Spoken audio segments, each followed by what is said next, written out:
There is a factory floor in the Midwest where every machine runs exactly on schedule. The conveyor belts hum. The robotic arms never miss a weld. The plant manager walks the floor twice a day and sees nothing but order. And yet, 3 floors up, in a server room nobody visits, a procurement algorithm has spent the last 18 months quietly steering contracts away from 2 qualified suppliers. Not because anyone told it to, because a training set from years ago taught it a pattern, and it has been repeating that pattern ever since, invisible, untouched, unquestioned. This is the part nobody explains when they sell a mid-sized manufacturer on automation. You bought precision, you bought speed. What you didn't buy, what nobody sells, because nobody wants to bring it up, is a guarantee that the software making your decisions is making them for the right reasons. And here is the uncomfortable truth. When that software gets it wrong, the liability doesn't stay with the vendor who built it. It lands on you, the firm that deployed it, the name on the contract. Most plant owners think of their automated systems the way they think of a delivery truck. A tool doing a job, nothing more. But a truck doesn't make decisions.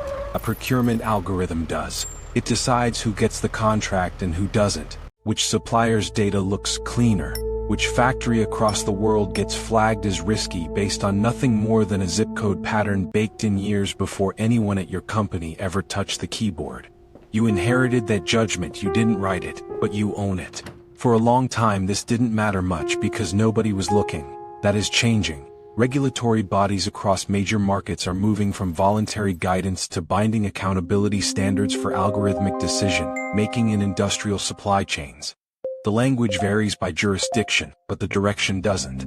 Firms will soon be required to demonstrate, not assume, demonstrate that their automated systems aren't quietly discriminating against suppliers based on protected characteristics, geography, or biased historical data. Think about what that means for a plant that has never once opened up its own procurement software to ask what is actually happening inside it. The audit isn't optional anymore.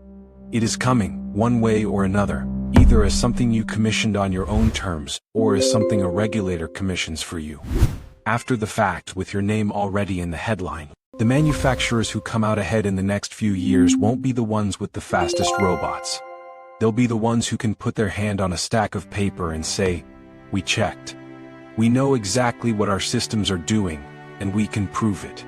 That is not a compliance department's job anymore. That is a business asset, and somebody has to build it.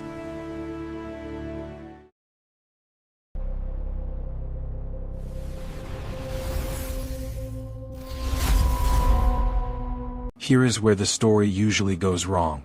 Most people picture an auditor as a consultant with a clipboard, nodding along in meetings, producing a report nobody reads. That is not what this role actually is, and it is not why firms are starting to pay real money for it. Picture it differently. Picture a forensic accountant who specializes in one very specific kind of fraud. The fraud a machine commits against its own owner without meaning to, without anyone noticing, for years. The auditor's job isn't to lecture a company about ethics. It is to walk into a factory's procurement stack, find the exact line of decision logic that is costing them money or exposure, and hand them a number. A number a plant manager understands instantly, because it is denominated in dollars, not principles. That reframe changes everything about how this work gets sold and priced. A mid-market industrial audit isn't billed like a philosophy seminar. It is billed like an insurance policy against a fine that hasn't happened yet. One properly conducted audit, catching one instance of a procurement algorithm systematically excluding a class of suppliers, can prevent a regulatory penalty that dwarfs the audit fee many times over. That math is what gets a skeptical CFO to sign the invoice. Not the word ethics. The word exposure. There is a company, call it Torrington Fasteners, a mid-sized parts supplier that has stood for 3 generations, that discovered its automated vendor scoring tool had been quietly down-ranking suppliers from a specific region for 2 straight years, based on a delivery delay variable that had nothing to do with actual performance and everything to do with a data artifact from an old logistics partner. Nobody at Torrington built that bias on purpose. Nobody even knew it existed until an audit surfaced it. The fix cost an afternoon of engineering time.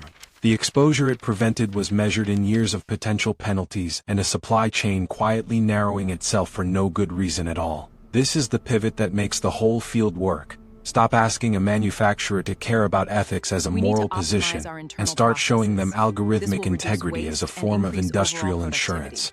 Something you carry because the alternative is uninsured risk sitting quietly inside your own walls. Frame it that way, and the conversation stops being a hard sell. It becomes a due diligence checklist that any serious operation should already have. The fee structures that work best in this space aren't flat rate. They scale with the size of the automated decision surface. How many systems touch procurement?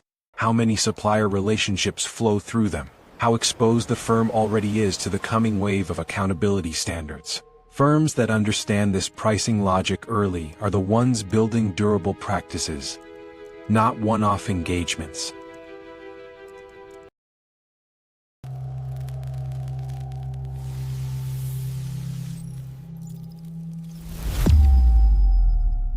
You can't audit what you can't break. That is the part of this work that separates a real practitioner from someone reading off a compliance checklist. The technique is called adversarial stress testing, and the idea is almost embarrassingly simple once you see it. You don't ask a system whether it is biased. You feed it data specifically designed to expose the bias, and you watch what it does under pressure it wasn't built to handle. Think of it less like an inspection, and more like a structural engineer deliberately overloading a beam in a lab, long before it is asked to hold up a building. In practice, this means constructing synthetic supplier profiles, identical on every legitimate metric, price, quality history, delivery performance, and varying only the characteristics that shouldn't matter. Geography, business size, ownership structure. If the system's recommendations shift when nothing relevant has changed, you found your fault line. That is not a hypothetical exercise. That is the exact mechanism by which a procurement algorithm can end up quietly boycotting an entire class of suppliers without a single human ever deciding to. The financial translation is where this stops being an academic exercise and starts being a boardroom conversation. Every one of those failure points has a cost attached to it. A supplier wrongly excluded means a company is paying more elsewhere, or accepting worse terms, or narrowing its own supply chain resilience without realizing it is happening. A geographically biased sourcing pattern means concentrated risk sitting exactly where a smart operation would want to diversify. None of this shows up on a balance sheet labeled algorithmic bias. It shows up as margin erosion nobody can quite explain, an inventory risk that keeps creeping upward for reasons the operations team can't pin down. This is the real value of forensic testing. It takes something abstract, a training set, a weighting function, a piece of code nobody on the floor has ever read, and turns it into a line item, a number the CFO can put in a spreadsheet. A risk the board can actually manage, instead of one they didn't know existed. The practitioners who do this well don't talk in the language of fairness or ethics during this phase. They talk in the language of operational cost. Here is where your system fails. Here is what that failure has been costing you. Here is what fixing it saves you going forward. That is the sentence that gets a factory floor to open its doors. Right this way, please. Thank you.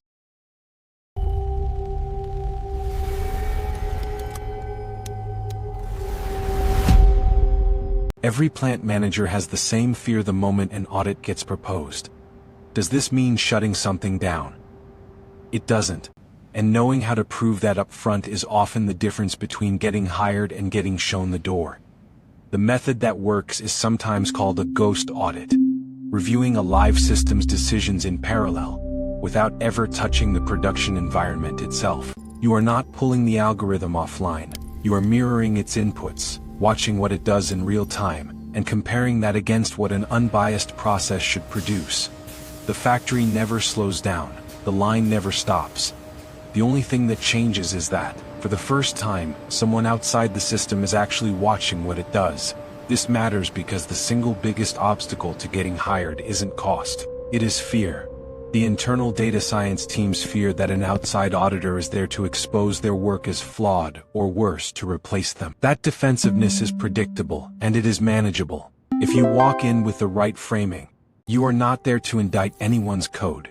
You are there to give the team evidence they can use internally to fix something before a regulator finds it for them. So glad Position we it could as finally come protection together for on the this. people who It is built the going to take system, all of us not to an make it attack on work. their competence. So, let's And the get resistance tends to dissolve fast.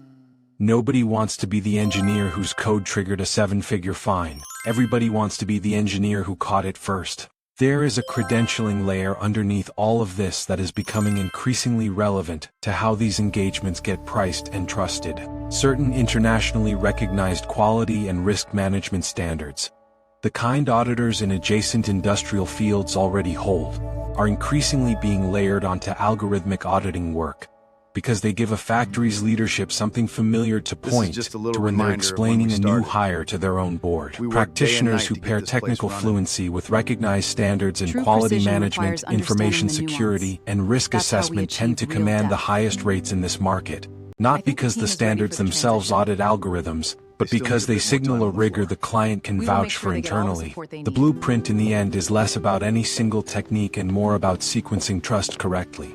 Mirror before you modify. Protect before you expose, and let the credential do the work of convincing a skeptical room that you are not there to cause a problem. You are there to find one before it finds them.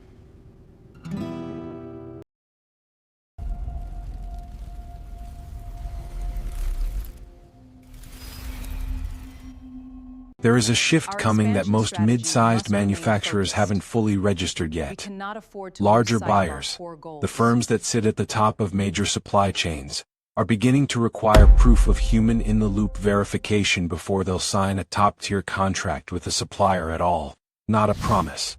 Proof documentation showing that a company's automated decisions are actively monitored, tested, and corrected by qualified people, not left to run unsupervised. That single requirement is going to reshape who gets to compete for the largest contracts in industrial manufacturing. A mid-sized firm that can hand a prospective buyer a clean audit trail isn't just avoiding risk anymore. It is winning business that a less prepared competitor can't even bid for. This is where a single audit engagement done well stops being a one-time transaction and starts becoming the foundation of something durable. A factory that passes an initial audit rarely wants a single clean bill of health and nothing else. It wants ongoing assurance, a standing relationship where its systems are checked on a rolling basis, not once and forgotten. That is the difference between doing one job and building a I'm not practice. asking you to believe Continuous me. monitoring isn't an upsell. I'm just telling It is you the what is natural going to next happen. question any responsible operator asks the moment they understand what a single audit actually found. Right now, there are more mid-sized manufacturers that need this kind of oversight than there are people qualified to provide it.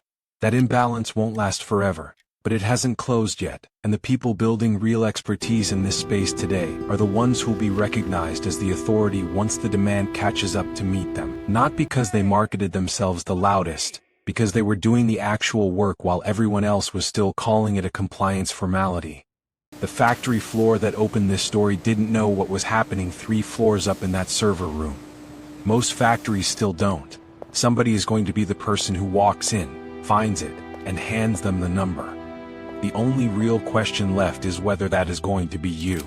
If you want a starting framework for structuring your first audit engagement, the questions to ask, the data to request, and how to price the first contract, there is a free breakdown linked in the description.